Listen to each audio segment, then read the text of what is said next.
এক নম্বর হলো তাহলে কালেমা লা ইলাহা ইল্লাল্লাহ। যতক্ষণ পর্যন্ত আমরা লা ইলাহা ইল্লাল্লাহ না জানতে পারবো, খালিস নিয়তে আল্লাহর প্রতি ঈমান না নিয়ে আসতে পারবো, আমরা কামিল মুমিন হতে পারলাম না, মুসলমান হতে পারলাম না। বিশ্বনবী নবী মুহাম্মদুর রাসূলুল্লাহ সাল্লাল্লাহু আলাইহি ওয়াসাল্লাম हज़रत मुआज़ इब्ने जबल रज़ियल्लाहु ताआला अन्हु के यमन ने পাঠিয়েছিলেন গভর্নর করে। हज़रत मुआज़ इब्ने जबल के বলছেন বিশ্বনবী, मुआज़ इब्ने जबल তুমি শোনালাও, সেই জায়গার লোকেরা যদি তোমাকে মেনে নাই, সেই জায়গার লোকেরা এই কালেমা লা ইলাহা ইল্লাল্লাহ মুহাম্মাদুর রাসূলুল্লাহ সাল্লাল্লাহু আলাইহি সাল্লামকে যদি মেনে নাই, দ্বিতীয় নম্বরে তুমি বলবে সালাত আদায় করা। হযরত মুআজ ইবনে জাবালকে প্রথমত যে কথাটা বললেন সেই কথাটা হলো তাওহীদ, সেই কথাটা হলো কালেমা লা ইলাহা ইল্লাল্লাহ। মুআজ ইবনে জাবাল রে, তারা যদি আল্লাহকে খালিস নিয়তে মেনে নেয়, আল্লাহর প্রতি ঈমান নিয়ে চলে আসে, তাহলে সেই লোকটাকে তুমি বলবে দ্বিতীয় নম্বরে সালাত আদায় করা। মুআজ বিনে জাবালকে বিশ্বনবী নবী মুহাম্মদুর রাসূলুল্লাহ সাল্লাল্লাহু আলাইহি ওয়াসাল্লামকে কেন এই কথাটা বলে পাঠিয়েছিলেন? কত গুরুত্বপূর্ণ কথা। তাহলে সেই লোকটার প্রতি আল্লাহর প্রতি ঈমান না থাকবে, সেই লোকটা কোনো হালাতে মুমিন হতে পারে না, মুসলমান হতে পারে না।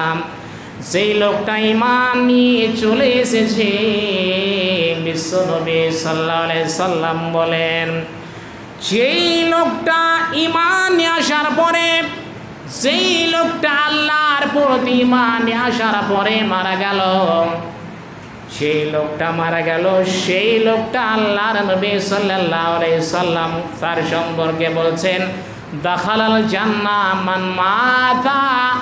মান মাতা লা ইশরিক বিল্লাহি শাইআ দাখালাল জান্নাহ। যে লোকটা কোনোদিন আল্লাহর সঙ্গে শিরক করেনি, যে লোকটা এক আল্লাহকে মেনে নিয়েছে, এক আল্লাহর প্রতি ঈমান নিয়ে এসেছে, বিশ্বনবী বললেন দাখালাল জান্নাহ, সেই লোকটা জান্নাতে যাবে। তাহলে বোঝা গেল সেই লোকটা আল্লাহকে খালিস নিয়তে মেনেছে, আল্লাহর জায়গাতে কাউকে জায়গা দেয়নি, আল্লাহর সঙ্গে কাউকে জড়িত করেনি, শিরক করেনি, সেই লোকটা কোথায় যাবে? জান্নাতে যাবে।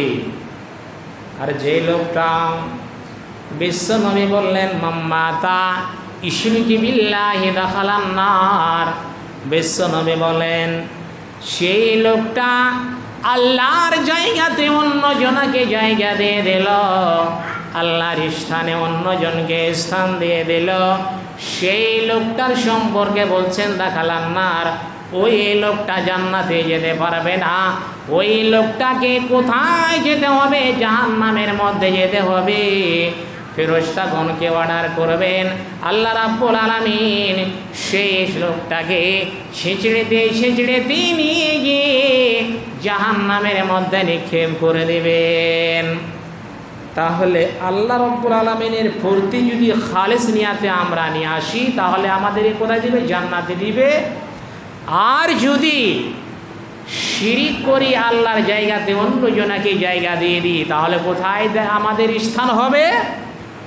জাহান্নামে। আমাদের বাঁচার পথ হবে না, আমাদের বাঁচার ক্ষমতা হবে না। মুসলমান আজকে সর্বসময় শিরকে মগ্ন আছে কিনা? সবারই বাড়িতে আজকে শিরিক, বড় বড় শিরিক ঢুকে আছে।